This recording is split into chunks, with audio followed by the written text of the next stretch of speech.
La batalla de la Angostura ocurrió en este lugar, un paisaje majestuoso y desolado. Su nombre se debe al estrecho pasaje entre montañas que conduce a la entrada sur de la ciudad de Saltillo, capital del estado de Coahuila. La batalla de la Angostura fue la más pareja y sangrienta de la Guerra de México contra los Estados Unidos. Aún se debate si realmente hubo un ganador, o más bien terminó en un empate militar. Lo cierto es que, a pesar de la valentía mostrada por ambos ejércitos, la balanza fue inclinándose a favor de los estadounidenses. ¿Por qué?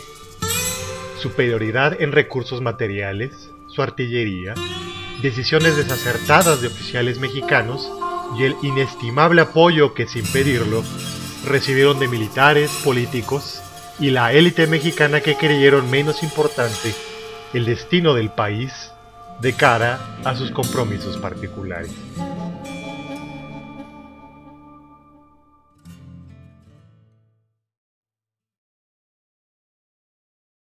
Cuatro meses pasaron desde la caída de Monterrey. Antonio López de Santa Anna había retomado la presidencia en agosto de 1846, poco antes de la batalla de Monterrey, por un enésimo levantamiento militar. En enero de 1847, Santa Anna, usando una de sus pocas cualidades prácticas, logró levantar casi de la nada un ejército para combatir a Taylor y concentró a las tropas mexicanas en San Luis Potosí. De allí emprendieron la marcha rumbo a Saltillo el 28 de enero de 1847. Como siempre, los 20,000 soldados mexicanos voluntarios, profesionales y la mayoría de leva, estaban mal equipados y alimentados. Las duras condiciones de la marcha hicieron estragos en la tropa, que tuvo que andar a marchas forzadas. Aproximadamente unos 3,000 hombres murieron o desertaron en la llamada Caminata de la Muerte. Una carta dirigida a Zachary Taylor e interceptada por los mexicanos reveló las intenciones de Washington de dividir y enviar el grueso del ejército de Taylor a Puerto Isabel, ahora Texas, bajo el mando del general Winfield Scott. Santa Anna vio la oportunidad de derrotar a un ejército menos numeroso y apretó el paso hacia Saltillo. Por su lado, Taylor se había reforzado con las tropas del general John Ellis Wool, compuesta en su mayoría también de voluntarios sin experiencia en batalla. El general Taylor se movilizó 30 kilómetros al sur de Saltillo, en una zona a campo abierto llamado Hacienda de Agua Nueva. Pero una avanzada le informó que se acercaba un numeroso ejército mexicano.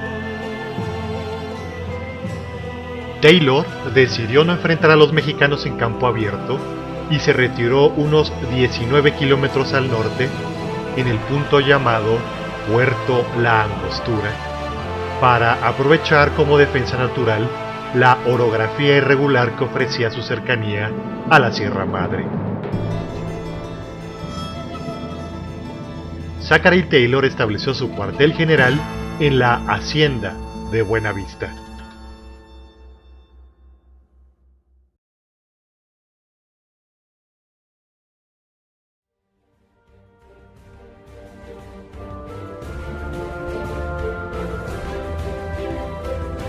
El 22 de febrero de 1847, Santa Anna hizo avanzar la caballería mexicana para tener el primer encontronazo con los estadounidenses. Se enfrentaron, y varían las versiones, entre 12 y 16,000 mexicanos contra 5 o 9,000 estadounidenses. Los mexicanos contaban con mejor caballería y eran mucho más numerosos, pero la tropa, extenuada y hambrienta por la Caminata de la Muerte, no contaba con apoyo material ni de guerra, y menos con tropas de reserva.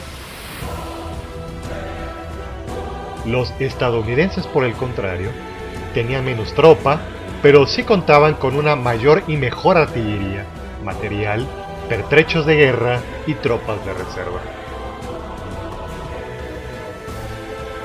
El primer día de batalla se inclinó un poco a favor de Santa Anna. En el flanco izquierdo y central del ejército mexicano, la infantería mexicana tuvo numerosas bajas causadas por la artillería estadounidense. La caballería, es decir, los lanceros de los generales Jubera y Torrejón en el flanco derecho mexicano, esto es, pegado a las montañas, tuvieron una actuación destacada. Lograron que la caballería de Arkansas y de Kentucky fueran cediendo terreno, tomando posesión estratégica de uno de aquellos cerros. La noche interrumpió la jornada de guerra.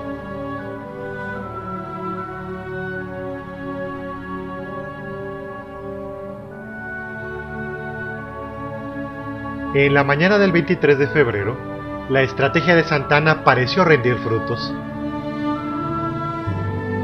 La infantería y la caballería mexicanas lograron desbordar el flanco izquierdo estadounidense. El objetivo mexicano era alcanzar la retaguardia enemiga y enfocarse en tomar la hacienda de Buenavista, cuartel general de Taylor. La posición estadounidense se vio por primera vez seriamente comprometida.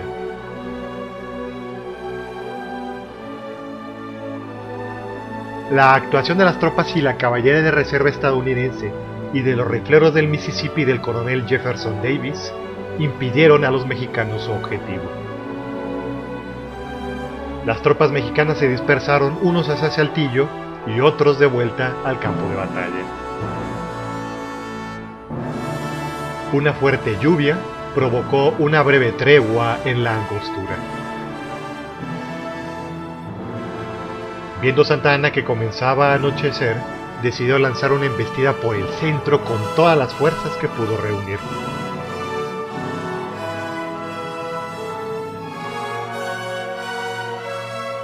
A pesar de la lucha terrible y las numerosas bajas, los dos ejércitos prácticamente quedaron en las mismas posiciones en el campo de batalla.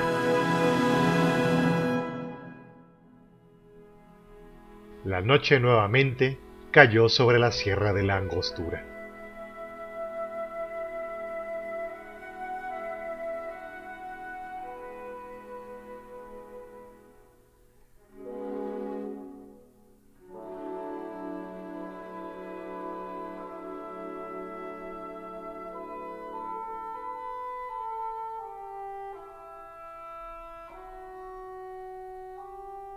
En la mañana del 24 de febrero de 1847, los estadounidenses despertaron con una gran sorpresa.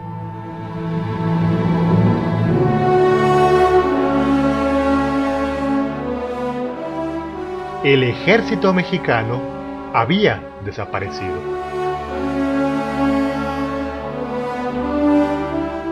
El general Santa Anna había retirado sus tropas durante la noche rumbo a la hacienda de Agua Nueva y de ahí a San Luis Potosí.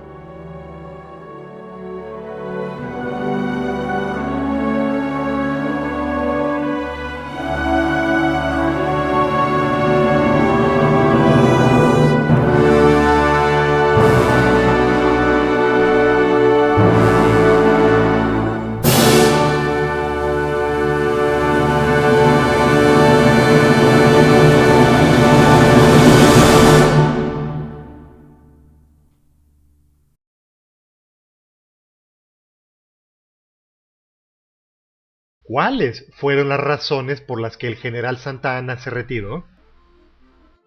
Una fue la carencia de comida, material y pertrechos que obligaron a Santa Anna a buscar una victoria rápida, echando toda la carne al asador en la batalla, y perdió.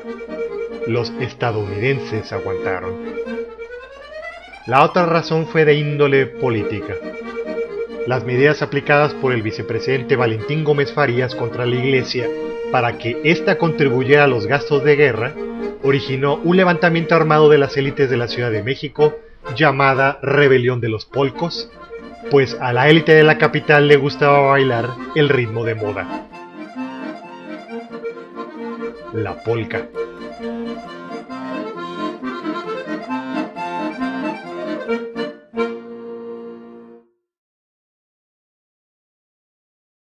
El asunto le cayó como anillo al dedo a Santa Anna para salvar a su orgullo militar de una segura derrota en la Angostura. ¿Pudo ganar el ejército mexicano esa batalla? Creemos que no. Santa Anna había quemado todos sus cartuchos. La mayor parte de la artillería de los estadounidenses estaba intacta y Taylor disponía de tropas de refresco. Santa Anna no tenía nada de eso. ¿Fue una victoria o una derrota? Hay controversia al respecto. Se piensa en un empate táctico, pero lo cierto es que el ejército mexicano abandonó el campo de batalla. Sí fue una derrota estratégica para México, pues no cumplió con el objetivo de vencer y hacer retirar a los estadounidenses de la región.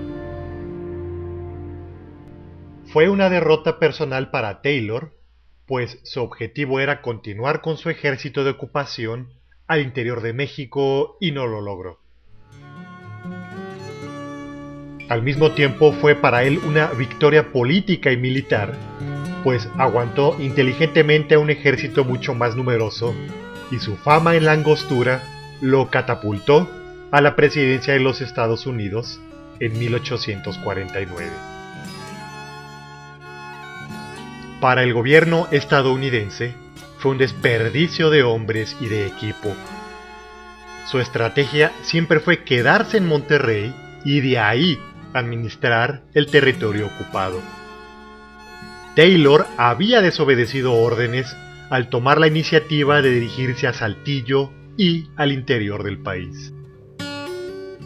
Lo cierto es que la participación de Zachary Taylor en la guerra había terminado. La guerra en el norte de México concluía y su nueva frontera trazada.